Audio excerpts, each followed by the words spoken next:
Project 3.1.2, CHUMP, Program and Control EEPROM. The second stage of the CHUMP build incorporates the code written from the previous stage onto the board using the AT28C16 EEPROMs. It's also built off the program counter circuit built in the previous stage. This is the diagram of the 16K 2K x 8 parallel EEPROM. As you can see, it has 11 address pins and 8 I/O pins. In simple terms, the address pins are used as inputs and the I/O pins are used as outputs.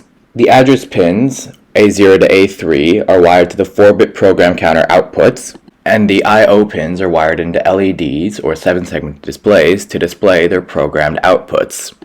Programming, or burning the EEPROM, is a little bit complicated. It requires the EEPROM device to be detached from the actual project in the burning process. This is the EEPROM burner. For reference, this is the circuit diagram it's based on. The sequence for writing starts with the write enable pin, or /WE, being set high so that it doesn't accidentally write anything while the address and I/O pins are being defined.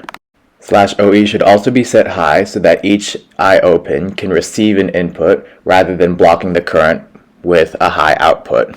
Then, a signal needs to be defined on each address pin and each I/O pin to define an address and the corresponding output on the I/O pins. With that set, the write enable can now be toggled low and then high within the span of 500 microseconds. This will secure the address to the corresponding output on the EEPROM device. CHUMP has two different EEPROMs serving different tasks. The program ROM outputs a constant and the opcode. The constant goes to the rest of the program and the opcode goes to the control ROM, which uses that code to send signals to every other device, telling them whether or not to activate or what functions to use. In this stage, however, the functionality of the EEPROMs is demonstrated through an output on the dual 7-segment display. So let's see if our EEPROMs are actually working. You'll see on the left side here, I've got one EEPROM and its outputs are wired to this bar graph over here and the left digit of this 7-segment dual display. On the right side, I have the exact same thing, except it's not wired to a bar graph, it's wired to these LEDs and the right digit of this display. The left digit is supposed to display the opcode, and the right digit is supposed to display the constant. Start at the top instruction of the CHUMP code from the previous project, so it should be add 2 or hex 22. It's showing that right now, so that's good. The next instruction is store to M, so it should be 67.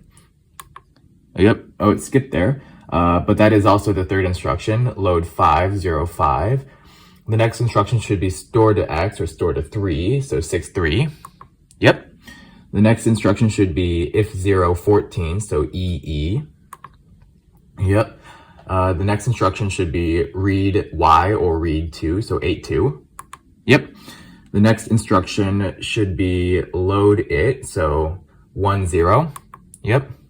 The next instruction should be read 7 or read M, 87. Yep. The next instruction should be add it, so 30.